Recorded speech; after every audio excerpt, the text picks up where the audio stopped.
अस्सलाम वालेकुम दोस्तों, कैसे हैं आप सब। उम्मीद करता हूँ खैरियत से होंगे। अल्लाह आपको हमेशा हंसता मुस्कुराता रखे। Welcome to my channel Naseer center voice. दोस्तों, तमाम वीडियो अपडेट्स के लिए नसीर सेंटर वॉइस को सब्सक्राइब करके बेल नोटिफिकेशन को ऑन कर दें। तो बढ़ते हैं आज की स्टोरी की तरफ। जी तो दोस्तों, आज की स्टोरी बहुत खौफनाक होने वाली है, जिसे सुनने के बाद आपके रोंगटे खड़े हो जाएंगे। वो कौन थी? सवार होने को तो मैं इस ट्रेन पर सवार हो गया था, लेकिन रास्ते भर डरता आया था कि हस्बे मामूल अपनी आदत के मुताबिक आज भी ये ट्रेन लेट हो गई तो मैं क्या करूँगा। मेरे दोस्त ने मुझे मना किया था कि मैं इस ट्रेन से ना आऊं, क्योंकि ये ट्रेन ज़्यादातर लेट पहुंचती है और अगर ज़्यादा लेट हुई तो फिर मैं परेशानी में पड़ जाऊंगा। इसने ये भी कहा था कि आने से पहले उसे फ़ोन कर दूं ताकि वो स्टेशन पर मुझे लेने आ जाए, लेकिन मैंने इसे फ़ोन नहीं किया और इसी ट्रेन से सफ़र भी शुरू कर दिया। दरअसल मैं एडवेंचर का शौकीन हूँ। लोगों को हैरत ज़दा करना मेरी आदत सी बन गई है। मैंने सोचा था कि जब अचानक मैं अपने दोस्त के घर पहुंचूंगा तो वो भी हैरत ज़दा होगा और मैं खूब महजूज हूँगा, लेकिन अब इस वक्त मेरी अजीब हालत थी। ट्रेन हस्बे मामूल आज भी 4.5 घंटे लेट पहुंची थी। नतीजे में 4:30 बजे इसने स्टेशन पर पहुंचने की बजाय 9 बजे पहुंच सकी थी। मैंने अपनी घड़ी की तरफ देखा, ठीक 9 बजे थे। मैं अपने हाथ में सूट केस पकड़कर ट्रेन से उतरकर प्लेटफॉर्म पर आ गया। कोहर में डूबी हुई जाड़े की रात ने मेरा इस्तकबाल किया था। इस छोटे से स्टेशन पर उतरने वाला शायद मैं अकेला मुसाफिर था। मैंने चारों तरफ अंधेरे में देखा, लेकिन कोई नजर ना आया। ना कोई कुल्ली, ना स्टेशन मास्टर, कोई भी नहीं। गाड़ी छूट चुकी थी। ठंडी हवा चली और अल्स्टर पहनने के बावजूद मेरे पूरे जिस्म में एक सर्द सी लहर दौड़ गई। खामोशी, सुनसान काली रात, चारों तरफ सन्नाटे का आलम और एक खू का आलम पेश करता हुआ अकेला स्टेशन पर मैं खड़ा था। मेरा दिल चाहा कि मैं लौट जाऊं। मैं मुड़ा भी, लेकिन ट्रेन जा चुकी थी और ट्रेन के आखिरी डब्बे की सुर्ख लाइट ने मेरा मुंह चढ़ा दिया। मैंने एक ठंडी सांस भरी, सूटकेस को हाथ में थामा और धीमे धीमे कदम रखता हुआ बाहर की तरफ बढ़ने लगा। बाहर आकर मैंने चारों तरफ नजर दौड़ाई। दूर दूर तक सिवाय अंधेरे के कुछ नजर न आया। कोई भी सवारी मौजूद ना थी जो मुझे दोस्त के घर तक पहुंचा सकती। आसमान पर भी बादल छाए हुए थे, लिहाजा रात और अंधेरी हो गई थी। मैंने आसमान की तरफ देखा और थके कदमों से फिर स्टेशन की तरफ पलट आया। प्लेटफॉर्म पर पहुंचकर मुझे अपनी हमाकत पर हंसी आ गई। इतने छोटे से स्टेशन पर वेटिंग रूम की तलाश एक हमाकत नहीं तो और क्या थी। चहलकदमी करते हुए मैं प्लेटफॉर्म के एक सिरे से दूसरे सिरे तक गया, लेकिन वहां स्टेशन मास्टर के कमरे के अलावा और कोई कमरा मौजूद ना था और वो भी इस वक्त बंद था। थोड़ी देर टहलने के बाद एक पत्थर के बेंच पर आकर बैठ गया और आंखें बंद कर ली। अचानक गड़गड़ाहट सी हुई और मैं चौंक पड़ा। फिर बिजली चमकी और पानी बरसने लगा। सर्दी तेज हो गई थी। मैंने सूटकेस खोलकर कंबल निकाला और ओढ़कर बैठ गया। अब ओले भी गिरने लगे थे, सफेद छोटे छोटे पत्थर। मैं गौर से इनको देख रहा था। अचानक छन छन की आवाज मेरे कानों में गूंजी। मैंने जल्दी से पलट कर देखा, लेकिन अंधेरे में कोई नजर न आया। छन छन की आवाज बदस्तूर आ रही थी। ओले गिरने बंद हो गए थे और ठंडी हवा इतनी तेजी से चलने लगी कि मेरे दांत बज रहे थे। साएं साएं करती हुई हवा की आवाज यूं लग रही थी जैसे चुड़ैलें नाच रही हों और खबीस रूहें कहकहा लगा रही हों। मैं सहमा सुकड़ा हुआ बैठा था और अपने आप को कोस रहा था। अचानक छन छन की आवाज तेज हो गई। मैंने गौर से चारों तरफ देखा लेकिन कोई नजर न आया। चारों तरफ फिजा में साएं साएं हो रही थी और सर्दी कहकहा लगा रही थी। मैंने सोचा शायद मेरे कान बज रहे हैं, लेकिन अचानक मैं उठ खड़ा हुआ। छन छन के साथ किसी के कदमों की चाप भी बगौर सुन रहा था और फिर फिजा में किसी का नस्वानी कहकहा गूंजा। मेरे बदन के रोंगटे खड़े हो गए। फिर मुझे ऐसा लगा जैसे कहे मेरे चारों तरफ नाच रहे हों। अब मैं बिल्कुल बेहोश सा हो रहा था। मुझे वो तमाम किस्से याद आ रहे थे जो मैंने बचपन से आज तक सुनता आया था। चुड़ैलों के किस्से, भूतों की कहानियां। छन छन की आवाज और कदमों की चाप और करीब हो गई थी। अब मैं अंधेरे में भी एक चलती फिरती स्याही देख सकता था। अंधेरे का वो हिस्सा मेरे करीब आता जा रहा था। मैंने डर कर अपनी आंखें बंद कर ली। अचानक छन छन की आवाज बंद हो गई। मैंने जल्दी से अपनी आंखें खोली। कोई मेरे बिल्कुल करीब खड़ा था। कौन है आप?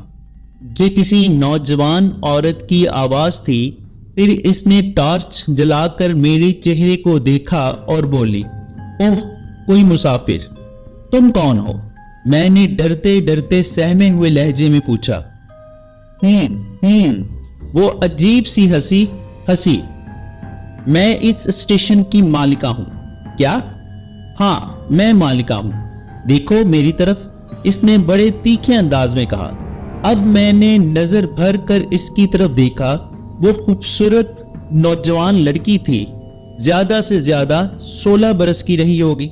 इसके होंठों पर लाली थी, आंखों में इसने काजल लगा रखा था, जिस्म पर तमाम जेवरात थे। इसके कपड़े भी सुर्ख थे। टार्च की भरपूर रोशनी इसने अपने चेहरे पर रखी थी। इसकी आंखें बंद थी और होंठों पर एक अजीब किस्म की मुस्कुराहट थी। वो कोई देहाती लड़की थी जो दुल्हन के रूप में मेरे सामने खड़ी थी। वो आंखें बंद किए खड़ी थी और मैं इसके हुस्न को देख रहा था। बाबू, देख चुके? अचानक इसकी आवाज गूंजी और फिर वो अजीब अंदाज से हंस दी। मैं चौंक पड़ा और इसने टॉर्च बुझा दी। कहाँ जाना है? चमनपुर। इस वक्त तो कोई सवारी नहीं मिल सकती। हाँ, मैं जानता हूँ, रात यहीं गुजार दूंगा। सुबह सवारी मिलने पर ही चला जाऊंगा। मेरे साथ चलोगे? कहा? मेरे घर। अभी मैं कुछ जवाब भी नहीं दे पाया था कि अचानक एक खांसी की आवाज सुनाई दी। लड़की ने घबरा कर देखा और जल्दी से बोली, फिर मिलूंगी, और एक तरफ भागती हुई चली गई। खांसने वाला मेरे करीब आता जा रहा था। अब मैं इसके कराहने की आवाज भी सुन सकता था। वो मेरे बिल्कुल करीब आ गया और बोला, कौन है? मुसाफिर। मुसाफिर इतनी रात में? हाँ। कहाँ जाना है? चमनपुर। बाबूजी, चमनपुर के लिए तो इस वक्त सवारी नहीं मिल सकती। तुम कौन हो? अचानक मैंने सवाल किया। मैं इक्का चलाता हूँ साहब, घोड़ा गाड़ी। तुम्हारी घोड़ा गाड़ी कहाँ है? बाहर मौजूद है बाबूजी। उसने ये मालूम करने के लिए कि इसके पास सवारी के लिए घोड़ा है, मुझे ये बड़ा इत्मीनान हुआ। अब मेरा डर गायब हो चुका था। मैंने इससे कहा, तो मुझे चमनपुर पहुंचा दो, चौगने पैसे दूंगा। नहीं बाबूजी, अपनी जान थोड़ी देना है। क्यों, क्या बात है? एक तो उधर की सड़क बहुत खराब है, दूसरे चोर चमार भी बहुत लगते हैं। अरे यार चलो भी।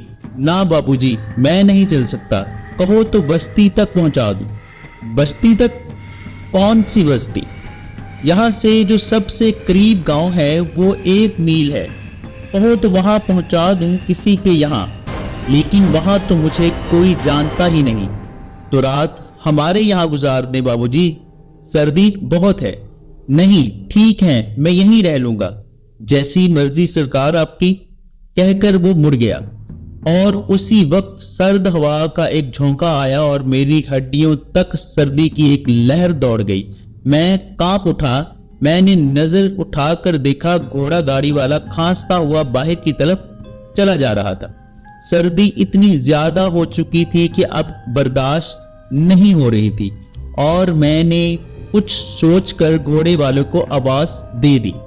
وہ پلٹ پڑا، قریب آنے کے بعد بولا، بابو جی میں نے تو پہلے ہی کہہ رہا تھا کہ سردی زیادہ ہے، ہمارے ساتھ چلیں۔ کہتے ہوئے اس نے میرا سوٹ کیس اٹھا لیا۔ وہ چل پڑا۔ میں بھی اٹھ کھڑا ہوا اور اس کے پیچھے پیچھے چل رہا تھا۔ باہر پہنچ کر مجھے اس کی گھوڑا گاڑی کہیں نظر نہیں آئی۔ وہ ایک طرف نشیب میں بڑھتا گیا اور نشیب میں واقعی گھوڑا گاڑی موجود تھی۔ اس نے میرا سوٹ کیس گاڑی پر رکھ دیا اور بولا، بابو جی بیٹھ جائیے۔ میں بیٹھ گیا اور گھوڑا گاڑی چل پڑی۔ گھوڑا گاڑی چلی جا رہی تھی اور میں خاموش بیٹھا ہوا آج کی حماقت کے بارے میں سوچ رہا تھا۔ اچانک مجھے وہ لڑکی یاد آئی۔ میں نے گھوڑے والے سے پوچھا، گھوڑے والے اسٹیشن پر کیا کوئی لڑکی رہتی ہے؟ لڑکی؟ نہیں بابو جی۔ کیوں؟ تمہارے آنے سے پہلے وہاں ایک لڑکی ملی تھی، جل تو جلال تو آئی بلا تو ٹال تو۔ لڑکی؟ کوئی چلیل رہی ہوگی بابو جی۔ کیا؟ ہاں۔ پھر اس نے ٹھنڈی سانس بھری اور جیسے اپنے آپ کو بڑبڑایا، زینت تو نہ مانے گی۔ اور پھر اس نے گھوڑی کو ایک سونٹا زور سے رسید کیا۔ مجھے ایسا لگا جیسے کوئی زور سے رویا ہو۔ میں چونک پڑا۔ جلدی سے میں نے گھوڑے والے سے کہا، کیا کوئی دب گیا؟ نہیں بابو جی، آپ کے کان بجے ہوں گے۔ اچانک گھوڑا گاڑی ایک دروازے پر آ کر رک گئی۔ گھوڑے والا نیچے اترا۔ اس نے سوٹ کیس ہاتھ میں اٹھا لیا اور بولا، آئیے بابو جی۔ گھر کا دروازہ کھلا ہوا تھا۔ مجھے حیرت تو ہوئی لیکن میں خاموشی سے اس کے پیچھے چلتا رہا۔ ایک چھوٹے سے کمرے میں پہنچ کر اس نے سوٹ کیس رکھ دیا اور جیب سے دیا سلائی نکالی اور ایک چراغ جلا دیا۔ میں نے دیکھا کمرے میں پوال بچھا ہوا تھا اور اس پر ایک کمبل پڑا ہوا تھا۔ بابو جی بس رات اسی پر کسی طرح کاٹ دیجئے۔ میں نے جوتے کھولے اور خاموشی سے پوال پر بیٹھ گیا۔ اچھا اب آپ لیٹیں، صبح ملاقات ہو، کہتے ہوئے وہ دروازہ بھیڑ کر چلا گیا۔ میں نے سوٹ کیس سے دوسرا کمبل بھی نکال لیا اور دونوں کمبلوں کو لپیٹ کر لیٹ گیا۔ جیب سے نکال کر ایک سگریٹ سلگائی اور سونے کی کوشش کرنے لگا۔ اچانک مجھے ایسا لگا جیسے کوئی دھیرے دھیرے دروازہ کھٹکھٹا کر کہہ رہا ہو، بابو جی دروازہ کھولو۔ میں جلدی جلدی اٹھا اور دروازہ کھول دیا۔ میرے حیرت کی انتہا نہ رہی۔ میرے سامنے اسٹیشن والی لڑکی کھڑی تھی۔ تو یہاں میں نے کہا تھا نا کہ میں آپ سے ملوں گی، لیکن تم یہاں پہنچی کیسے؟ یہی تو میرا گھر ہے، میں آپ کے ساتھ ہی تو آئی ہوں۔ اس نے دھیرے دھیرے سے کہا لگایا۔ اور وہ گھوڑے والا؟ وہ میرے بابو ہیں۔ لیکن تم کہاں؟ اب دروازے پر ہی بات کیے جائیں گے یا اندر بھی آنے دیجیے گا؟ کہتی ہوئی وہ کمرے کے اندر چلے گی۔ اوہ، اس نے کپ کپاتے ہوئے کہا، سردی بہت ہے۔ اور پھر وہ میرے کمروں کے بیچ گھس گئی۔ میں ابھی تک حیرت سے اس کی طرف دیکھ رہا تھا۔ آؤ نا بابو جی، اس نے ایک انگڑائی لے کر کہا۔ سردی آج بڑے غضب کی ہے اور مجھے لگا واقعی سردی بہت زیادہ ہے۔ میں اس کی طرف بڑھ گیا۔ آؤ نا بابو جی۔ وہ ٹھنکی میں پوال پر بیٹھ چکا تھا اور پھر وہ بھی میری طرف بڑھی اور میں نے کپ کپاتے ہوئے کہا، سردی؟ وہ میرے سینے سے لپٹ گئی۔ ساری رات میں اس کو گرم کرتا رہا، اس کی سردی ختم کرتا رہا۔ ساری رات وہ میری دلہن بنی رہی۔ صبح قریب آ گئی تھی۔ وہ مسکرا کر میری طرف دیکھ رہی تھی۔ میں نے مسکرا کر اس کے ہونٹ چوم لیے۔ اب بس، اس نے کہا، اب میں چلی، بابا آتے ہوں گے پھر ملیں گے۔ وہ اٹھ کھڑی ہوئی۔ میں نے سگریٹ جلا کر اس کی طرف دیکھا اور اچانک میرے ذہن میں نہ جانے کیا آیا کہ میں نے اس سے پوچھا اچھا یہ بتاؤ رات تم کیسے آئی تھی آپ کے ساتھ؟ لیکن نظر تو نہیں آئی تھی، گھوڑا گاڑی میں کہاں بیٹھی تھی؟ بیٹھی؟ وہ بڑے زور سے ہنسی۔ میں ہی تو گاڑی کھینچ رہی تھی، یاد نہیں تم کو؟ چھیڑنے کی بات پر بابا نے مجھے ایک سونٹا مارا تھا، یہ دیکھو پیٹھ پر نیل بن گیا ہے۔ کیا؟ میں بے ہوش ہو گیا۔ جب ہوش آیا تو میرا دوست میرے سامنے کھڑا تھا۔ میں کہاں ہوں؟ اسٹیشن پر، میرے دوست نے کہا، پھر غصے سے بولا یہ کیا حرکت تھی؟ رات بھر سردی میں اکڑ گئے، مر جاتے تو؟ اگر کہیں اس وقت اتفاق سے میں نہ آ جاتا تو تمہاری نہ جانے کیا حالت ہوتی۔ کیا؟ میں نے حیرت سے کہا۔ لیکن میں بستی کے ایک مکان میں تھا، وہاں گھوڑے والا اور لڑکی۔ یار خواب دیکھا ہوگا، صورت تو دیکھیے جناب کی۔ لڑکی، میرے دوست نے کہا لگایا۔ نہیں یار میں سچ کہہ رہا ہوں، میرے ساتھ گاؤں میں چلو تو میں تمہیں وہ گھر بھی دکھا دوں گا جہاں میں نے رات بسر کی ہے۔ میرے ضد کرنے پر میرا دوست مجھے بستی کی طرف لے چلا۔ ہم ایک گھوڑا گاڑی میں روانہ ہوئے، میں راستہ بتاتا جا رہا تھا اور میرا دوست حیرت سے دیکھ رہا تھا، اور پھر ہماری گھوڑا گاڑی رات والے مکان کے ساتھ پہنچ گئی۔ مکان میں تالا بند تھا۔ میں نے مکان کی طرف اشارہ کرتے ہوئے کہا یہی وہ مکان ہے۔ میرے دوست نے بڑے تعجب سے کہا یہاں رات کیا ہوا تھا؟ میرے دوست نے پوچھا۔ میں نے اپنے دوست کو پورا واقعہ بتا دیا۔ پورا واقعہ سننے کے بعد دوست نے ایک کہا لگاتے ہوئے کہا یار تم نے خواب دیکھا ہوگا۔ کیوں؟ ارے بھائی یہ مکان تو پچھلے 8 برسوں سے بند ہے۔ اس مکان کا مالک ایک گھوڑا گاڑی والا تھا۔ یہ صحیح ہے، یہ بھی غلط نہیں کہ اس کی ایک لڑکی تھی، لیکن آج سے 8 سال پہلے وہ دونوں مر چکے ہیں۔ کیا؟ لیکن کیسے؟ میں نے جلدی سے دریافت کیا۔ گھوڑا گاڑی والے نے ایک شخص سے اپنی لڑکی کی شادی کی، لیکن لڑکی کو یہ شادی پسند نہیں تھی۔ وہ کسی اور سے محبت کرتی تھی۔ جس رات لڑکی دلہن بنائی گئی اس نے زہر کھا لیا اور اس کا باپ اس کے غم میں پاگل ہو گیا۔ اس نے اسی دن اپنی گھوڑا گاڑی سجائی اور اپنی لڑکی کی لاش گھوڑا گاڑی میں لے کر چل کھڑا ہوا۔ پاگل تو تھا ہی، گاڑی کو ایک کھڈ میں لیتا چلا گیا اور وہ بھی مر گیا۔ اس دن سے یہ مکان بند ہے۔ میں نہیں مانتا، مکان کھلوا کر دیکھو۔ میں نے سگریٹ پی تھی، رات بھر سویا تھا، میرے پاس سوٹ کیس ہے۔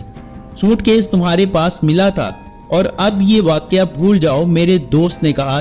لیکن میری ضد بڑھتی گئی، مکان کھولا گیا، میں اور میرے دوست کئی دوسرے لوگوں کے ساتھ اندر داخل ہوئے۔ میں جس مکان میں رات سویا تھا اس کمرے میں پہنچا اور واقعی سب حیرت زدہ رہ گئے۔ میری پی ہوئی سگریٹ کا ٹکڑا اب بھی وہاں موجود تھا۔ جی تو دوستو، کیسی لگی سٹوری آپ کو؟ امید کرتا ہوں پسند آئی ہوگی۔ کمنٹس باکس میں لازمی بتائیے گا اور چینل کو لائک، شیئر اور سبسکرائب بھی کر دیجیے گا۔ آپ کی محبتوں کا شکریہ۔ اگر اللہ نے چاہا تو ملیں گے نیکسٹ سٹوری میں۔ تب تک اپنا اور اپنے گھر والوں کا خیال رکھیے گا اور مجھے اپنی دعاؤں میں یاد رکھیے گا۔ اللہ تعالیٰ ماہ رمضان کے اس بابرکت مہینے میں آپ سب کے روزے، نمازیں اور دعائیں قبول فرمائے۔ آمین۔ شکریہ۔